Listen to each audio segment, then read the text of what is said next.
Guys, welcome to the code behavior. So today we are watching Laravel Angular tutorial part 15.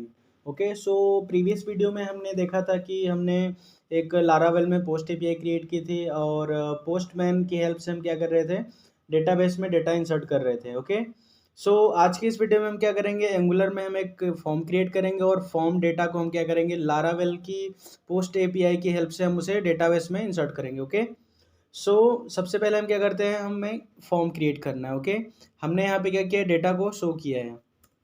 ठीक है, data को हमने show किया है जो कि फॉर्म में डेटाबेस में यहाँ पे पड़ा हुआ है. कितने रिकॉर्ड हैं, 6 रिकॉर्ड है. तो यहाँ पे भी कितने टोटल रिकॉर्ड आ रहे हैं, 2 2 4 2 6 रिकॉर्ड. ओके हम यहाँ पे फॉर्म क्रिएट करेंगे सबसे पहले.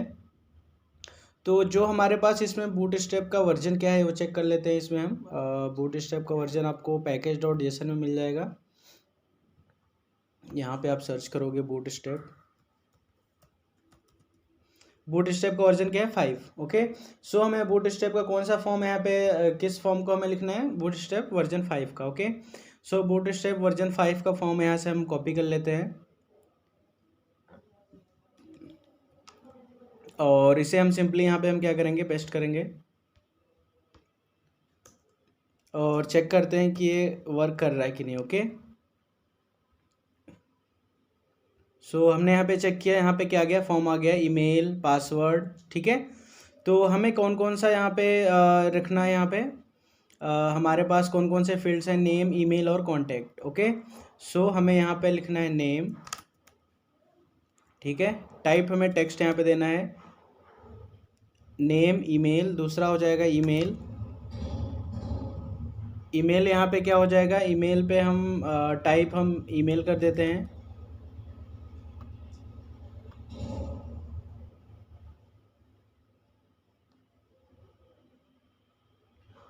और थर्ड वन है नेम, ईमेल और थर्ड है कॉन्टैक्ट. ओके लास्ट वन हम यहाँ पे कॉपी करते हैं, कॉन्टैक्ट. ठीक है, नेम, ईमेल और कॉन्टैक्ट. टाइप यहाँ पे हम इसको टेक्स्ट दे देते हैं. ठीक है, टाइप यहाँ पे क्या हो गया, टेक्स्ट हो गया. रिमेंबर मी हमें नहीं चाहिए यहाँ पे, तो हम यहाँ से रिमेंबर मी हटा देते हैं. ठीक है, रिमेंबर मी का कोई यूज़ अभी नहीं हम कर रहे हैं. टाइप यहाँ से सबमिट हटा देते हैं हम. ठीक है, रिमूव कर दिया हमने. और एक्शन, यहाँ पे एक्शन की जगह हमें क्या प्रोवाइड करना पड़ेगा, एंगुलर का डायरेक्टिव हमें प्रोवाइड करना पड़ेगा, ng सबमिट. ओके हम यहाँ पे हम यूज़ करेंगे ng सबमिट.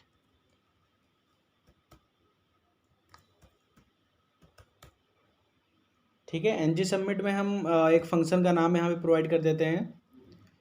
ये है हमारा टेबल का नाम, क्या है, स्टूडेंट. तो हम लिख देते हैं ऐड स्टूडेंट. ओके ठीक है, ऐड स्टूडेंट. और इस फंक्शन को हमें क्या करना पड़ेगा, इस फंक्शन को हमें डिफाइन करना पड़ेगा कहाँ पे, component.ts में यहाँ पे. ठीक है, कॉपी कर लेते हैं फंक्शन को हम, ts में हम फंक्शन को डिफाइन करते हैं और यहाँ पे हम क्या करते हैं, कंसोल कराते हैं, console.log ऐड डेटा. ओके यहाँ पे हम क्या करते हैं, ऐड डेटा हम कहते हैं, मतलब जैसे ही हम क्लिक करेंगे वहाँ पे हमें ऐड डेटा शो होना चाहिए. ठीक है, सबमिट बटन पे. तो हम यहाँ पे इसे चेक करते हैं, सबमिट करते हैं. हम यहाँ पे इसको हम चेक करते हैं कि कंसोल में प्रिंट होता है कि नहीं. ओके नेम पे क्लिक करते हैं तो यहाँ पे क्या हो रहा है,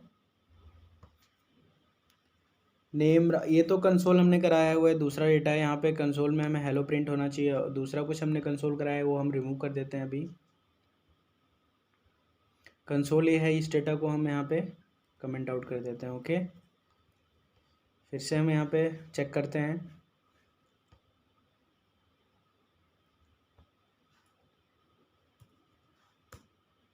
ठीक है, सबमिट पे क्लिक करते हैं तो क्या हो रहा है, यहाँ पे पेज रिलोड हो रहा है. ठीक है, जबकि पेज रिलोड नहीं होना चाहिए. जो हमारा एंगुलर का एप्लीकेशन होता है वो क्या होता है, एसपीए, सिंगल पेज एप्लीकेशन. इस केस में क्या होता है कि हम पेज को रिलोड नहीं करते हैं, एक सिंगल पेज ही हमेशा लोड होता है. ओके हमें क्या करना पड़ेगा, इसके लिए हम जो हमारा ऐप मॉड्यूल है इसमें हमें फॉर्म मॉड्यूल को इंपोर्ट कराना पड़ेगा. ठीक है,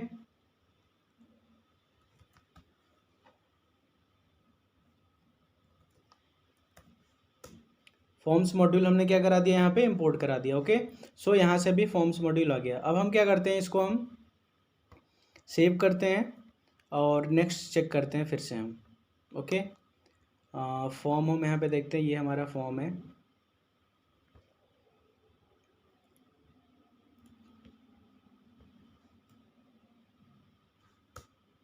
अब हम सबमिट पे क्लिक करते हैं, तो सबमिट पे क्लिक कर रहे हैं तो क्या हो रहा है, रिफ्रेश नहीं हो रहा है। ठीक है, यहाँ पे आप देखो, यहाँ पे रिफ्रेश नहीं हो रहा है, और ये हम जो कंसोल करा रहे हैं ऐड डेटा, यहाँ पे क्या हो रहा है, कंसोल हो रहा है। ठीक है, मतलब प्रिंट हो रहा है।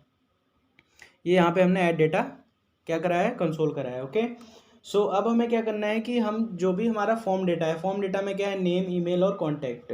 तो सबसे पहले क्या करते हैं, हमें एक मॉडल क्रिएट करना पड़ेगा। ठीक है, मॉडल हम क्रिएट करते हैं। इसमें मॉडल हम या तो हम कंसोल से क्रिएट कर सकते हैं या फिर हम नॉर्मली ऐसे क्रिएट कर सकते हैं। ओके, सो मॉडल कैसे हमें क्रिएट करना है, हम पहले टर्मिनल की हेल्प से देखते हैं।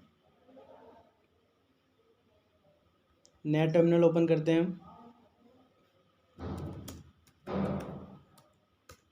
ठीक है, यहाँ पे हम क्या करते हैं, हमें जो क्रिएट करना है मॉडल, वो हमें क्रिएट करना है यूज़र फोल्डर के अंदर, क्योंकि हम किस कंपोनेंट पे काम कर रहे हैं, यूज़र कंपोनेंट में काम कर रहे हैं। ओके, सो हमें यहाँ पे जाना है CD SRC, CD SRC के अंदर हमें ऐप के अंदर जाना है। ऐप के अंदर के बाद कहाँ हमें जाना है, यूज़र के अंदर। ओके, ठीक है, अब यूज़र के अंदर हमें क्या करना है, यूज़र कंपोनेंट जो है इसके अंदर हमें क्या करना है, मॉडल क्रिएट करना है। तो NG मीन्स जनरेट, क्या जनरेट करना है, क्लास। जो हमारा मॉडल होता है वो दोनों टाइप का होता है, क्लास भी होता है और इंटरफेस भी होता है। ठीक है, इसका नाम हमें देना है यूज़र, और dash dash type equal to model.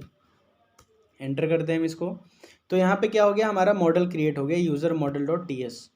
ठीक है, ये क्रिएट हो गया। तो सबसे पहले मैं आपको यहाँ पे बता दूं कि मॉडल क्या होता है। तो जो हमारा एंगुलर होता है वो क्या है, फ्रंट एंड UI फ्रेमवर्क है। ओके, सो जो क्या करता है, जो भी हम फॉर्म सबमिट करते हैं तो फॉर्म का जो डेटा होता है उसको हम ये क्या करता है, ये स्टोर करता है। ओके, उसके बाद क्या करता है, ये सेंड करता है बैकएंड को। तो इस केस में जो डेटा होता है उसे स्टोर करने के लिए हमें क्या होता है, मॉडल क्लास की ज़रूरत पड़ती है, इसलिए हमें मॉडल क्रिएट करते हैं। और मॉडल दो टाइप के हो सकते हैं, या तो क्लासेस हो सकती हैं मॉडल, या फिर इंटरफेस हो सकता है। ओके, सो गाइज हमारे पास यहाँ पे क्या है, 3 फील्ड्स हैं, नेम, ईमेल और कॉन्टैक्ट। ठीक है, तो हम यहाँ पे डिफाइन करते हैं प्राइवेट नेम। नेम का हम अभी के लिए टाइप हम क्या देते हैं, एनी। ठीक है, और दूसरा हम देते हैं ईमेल है, एनी, और तीसरा क्या है, कॉन्टैक्ट। यहाँ से भी हम देख लेते हैं, थर्ड वन क्या है, कॉन्टैक्ट। ठीक है,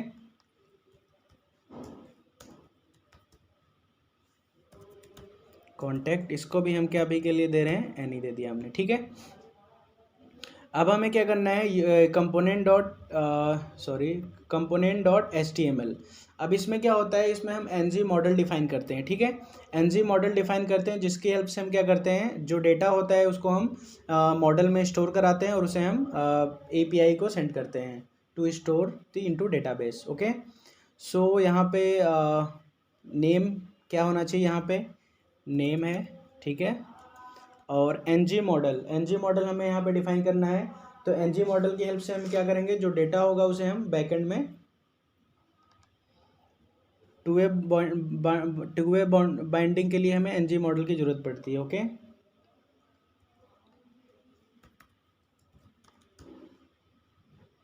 NG मॉडल का नाम वही रखते हैं जो हमारा यहाँ पे नेम में है।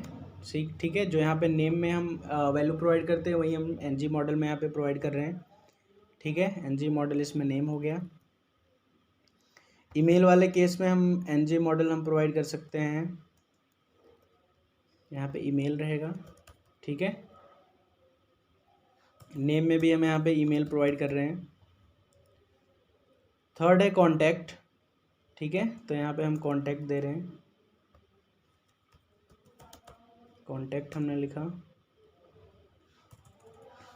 यहाँ पे भी हम क्या कर रहे हैं, कॉन्टैक्ट यहाँ पे प्रोवाइड कर रहे हैं। ठीक है, एक चीज़ हम यहाँ पे और लिखना चाह रहा हूँ, यहाँ पे हमारा क्या है, जो डेटा है वो यूज़र नाम के एरे में मैं स्टोर करना चाह रहा हूँ, तो इसको मैं यूज़र डॉट करके लिख रहा हूँ। ठीक है, यहाँ भी यूज़र डॉट हो जाएगा, यूज़र डॉट ईमेल, और यहाँ भी क्या हो जाएगा, यूज़र डॉट। ठीक है, अब हम क्या करेंगे, जब हम इसको सबमिट करेंगे तो हमारा फंक्शन कौन सा कॉल हो रहा है, ऐड स्टूडेंट। तो ऐड स्टूडेंट कहाँ है, कंपोनेंट डॉट टी एस में। तो यहाँ पे हम क्या करेंगे, यहाँ पे हम इसको कंसोल कराते हैं ऐड स्टूडेंट को। ठीक है, तो यहाँ पे क्या हो जाएगा, दिस डॉट यूज़र। ठीक है, दिस डॉट यूज़र, तो यूज़र हमें यहाँ पे डिफाइन कर लेते हैं हम यहाँ पे। तो हमें यहाँ पे क्या करना पड़ेगा, जो हमारा मॉडल क्लास है, मॉडल क्लास का हमें क्या करना पड़ेगा, ऑब्जेक्ट क्रिएट करना पड़ेगा। तो हम यहाँ पे user obj is equal to new, और क्लास का नाम हमें क्या देना है, यूज़र। ठीक है, हमने मॉडल क्या बनाया है, यूज़र मॉडल बनाया है। ठीक है, तो यूज़र मॉडल बनाया तो उसका ऑब्जेक्ट क्रिएट किया है, तो हमें उसे इंपोर्ट भी करना पड़ेगा, तो हमने यहाँ पे इंपोर्ट कर लिया। ठीक है, अब हमें क्या करना पड़ेगा, जो ये हमने ऑब्जेक्ट बनाया है, इस ऑब्जेक्ट की हेल्प से हम क्या करेंगे, जो मॉडल में डेटा स्टोर हो रहा है उसको हम यहाँ पे कंसोल कराते हैं। ठीक है, तो यहाँ पे हम इसे कंसोल कराएंगे। तो सबमिट पे हम क्लिक करते हैं। अब देयर इज़ एरर,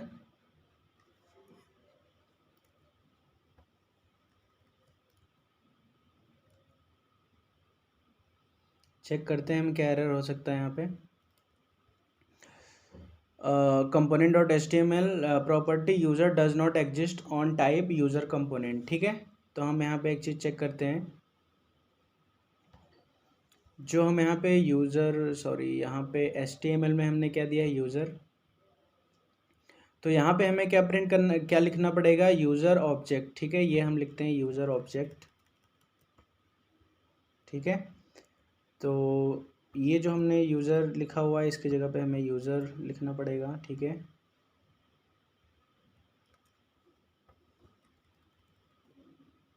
अब हम चेक करते हैं इसको।